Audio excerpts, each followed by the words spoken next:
volvemos a saludar a nuestro compañero Pablo Callejón, que nos trae otro tema para seguir analizando la realidad de nuestro país, Pablo. Vamos a ocuparnos de algo a lo que hemos hecho referencia esta semana, que tiene que ver con el Plan Argentina 2030. Cuando uno dice, bueno, un plan para los próximos 8 años en el país, con una previsión que busque, por ejemplo, que 9 millones de argentinos salgan de la pobreza, generar puestos de trabajo, bueno, es lo que se necesita, ¿no? Un plan. Sí, es lo que se pide.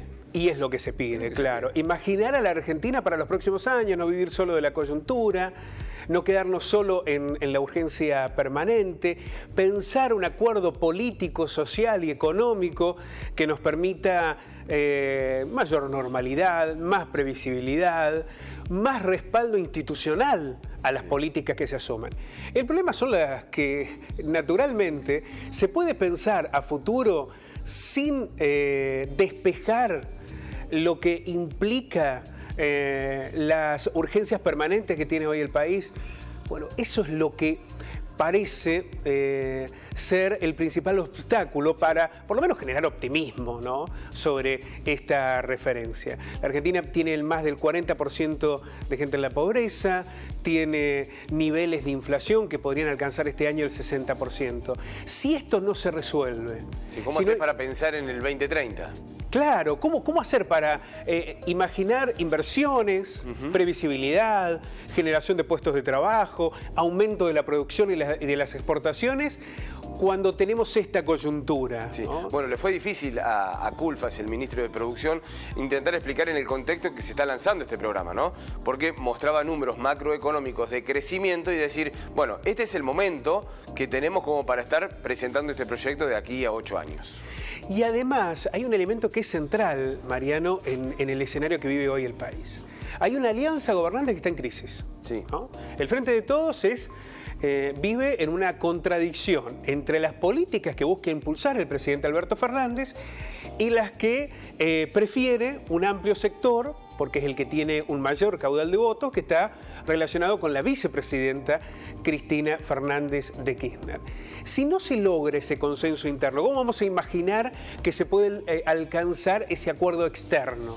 ¿No? Si el propio bloque de la alianza gobernante se encuentra inmerso en este escenario de contradicciones. Sí, la política argentina, la historia argentina, Pablo, ha demostrado que es muy difícil este tipo de planes y de consenso. Claro. ¿No? Digo, por la historia, por los antecedentes. Pero también es cierto que no hay países que logren un avance y sobre todo una institucionalización de sus políticas si no hay un acuerdo. Bueno, ponernos de acuerdo en, a ver, ¿quién no va a querer que no haya inflación? ¿Quién no va a querer una economía creciente?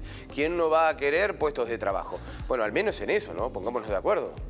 Bueno, alguien alguna vez dijo, son 10 puntos, por lo menos 10 puntos, claro, ¿no? Como fue en el Pacto de la Moncloa en España. Después pero bueno, te podés correr un poquitito de un lado para el otro con distintas políticas.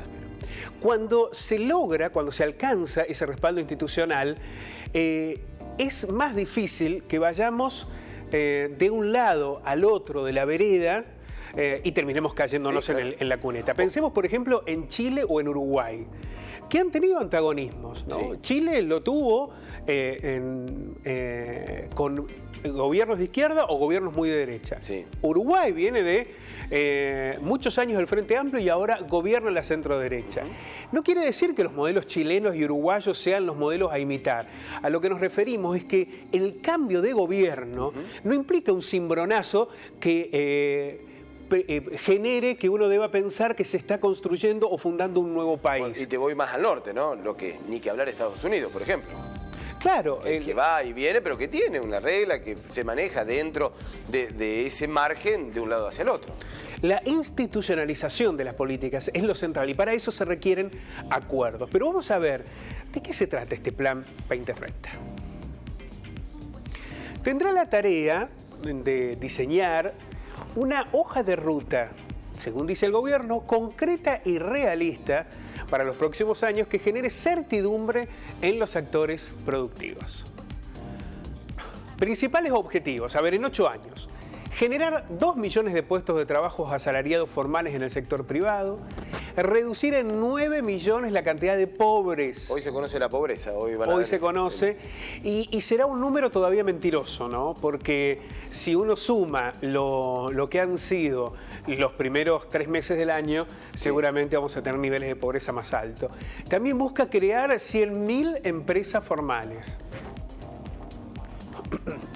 Las claves, a ver, se aspira a reducir la desigualdad para el 2030 a los menores niveles de 50 años, es decir, bajar el coeficiente de Gini de 0,43 a 0,38. Para que lo podamos comprender, el coeficiente es, mientras vos te acercás más al 1, hay mayor desigualdad. Peor estás, claro. Peor estás. Mientras vos estás más cerca del 0, hay mayor igualdad en la distribución de recursos. Disminuir el impacto ambiental de las actividades productivas, esto para cumplir con el Acuerdo de París. También se plantea incrementar la participación de mujeres en el empleo formal de las empresas con un mínimo de 50% de participación en los nuevos puestos de trabajo generados. Aumentar la participación del interior en el PBI y el empleo formal, con un 70% de los nuevos empleos formales radicándose fuera del AMBA, esto es una mirada más federal. Producir más bienes y servicios ligados a la salud para garantizar el acceso equitativo al sistema sanitario nacional. Impulsar la movilidad del futuro con productos y tecnologías nacionales, equipar a las Fuerzas Armadas y de Seguridad con mayor producción nacional de alta tecnología, adaptar la producción de alimentos a los desafíos del siglo XXI. Digitalizar empresas y hogares para aumentar las capacidades tecnológicas del país, desarrollar el potencial minero argentino con un estricto cuidado del medio ambiente. Esto es lo que dice el proyecto.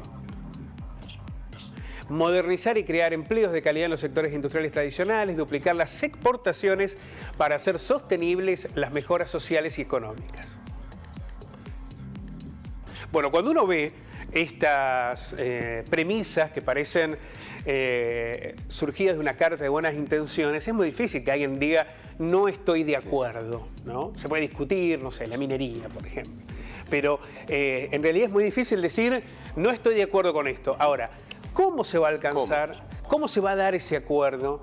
¿Cómo se va a lograr una estabilización económica que permita pensar que es posible, con números de inflación más razonables, con una baja sostenida de la pobreza, alcanzar esos niveles de productividad? Bueno, lo que hasta ahora se ha anunciado es lo que queremos que sea.